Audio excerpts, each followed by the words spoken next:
I'll start with a couple of opening remarks. I'll then take a few questions at the end of those remarks, but the questions won't be exhaustive, and clearly I won't be able to answer all those questions, but I was particularly determined to front the media today to ensure that we can communicate effectively and provide some very clear statements. At the outset, let me say this. There is nothing more important than the integrity of our sport. I want all of our fans and our players and everyone in rugby league to hear me very directly today. If, and it remains an if, any allegation of match fixing is proven against any person, whether a player or an official, they will face the harshest possible penalties. The New South Wales Police have wide powers to conduct any investigation. In recent times, our integrity unit have been working with police under the strictest of confidentiality to provide information and assistance to the police as they undertake that assessment. This is not yet a formal investigation by police. As they said this morning, they are in the early stages of making an assessment. But let me be clear, whatever the police require, they will get from the NRL and from our integrity unit. This is a process being led by the police, and it will be for the police to advise on those details. The last thing, the very last thing that I or anyone else involved in the game should risk is saying something here which risks compromising the police's work or any subsequent investigation or prosecution. This is a threat which exists for all sport in this country and globally. The response from the NRL will be very clear.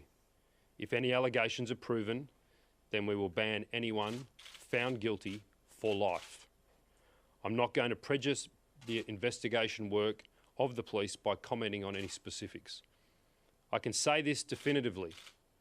I am entirely confident the absolute overwhelming majority of our clubs, our players and our officials who love this game put in their absolute best every week, week in and week out, and would never act to compromise the integrity of our sport.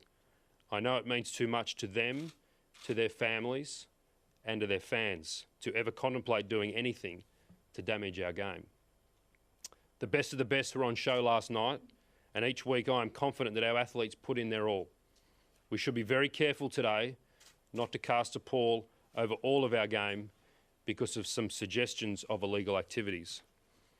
There is no specific allegation yet, no charges, no formal investigation by police, and we must be careful not to jump to conclusions.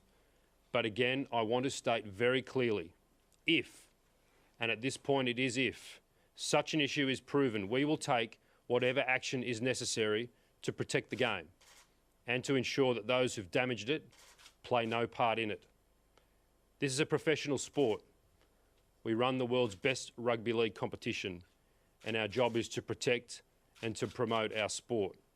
We won't stand for anyone compromising our sport. The police have our full support in taking whatever action will be necessary. I want everyone today involved in our sport at every level, whether professionally or at the grassroots, to understand that our job is to act for the sport and for the 99.9% of the men and women who contribute to our sport, who do so with passion, integrity and commitment. And if some people are found to fail that threshold, then there is simply no place for them in this game, and we will not hesitate to ban them for life. I'm happy to take a couple of questions. Todd, what did you learn about match fixing when you were in charge of the Bulldogs in 2010? Look, it's very difficult to talk specifics, Josh, about what I know or what I've learnt, but what I'll say is these issues today are very serious and the game will take them seriously. Can you confirm Eddie Hazen is involved? I'm not going to talk about specifics in relation to individuals, games or clubs. What about Kieran Foran? Again, I'm going to get the same answer. I'm not going to talk about issues relating to individuals, names or clubs or matches. Can you confirm it's round 16 involving last year involving the Rabbitohs and Sea Eagles?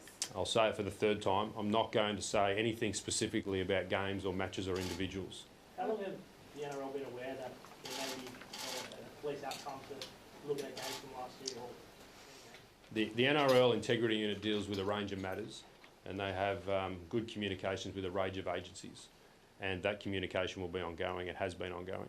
The threat of organised crime, Todd, it was in the papers a couple of weeks ago with that photograph of the Chinese restaurant. How real is that threat to the game?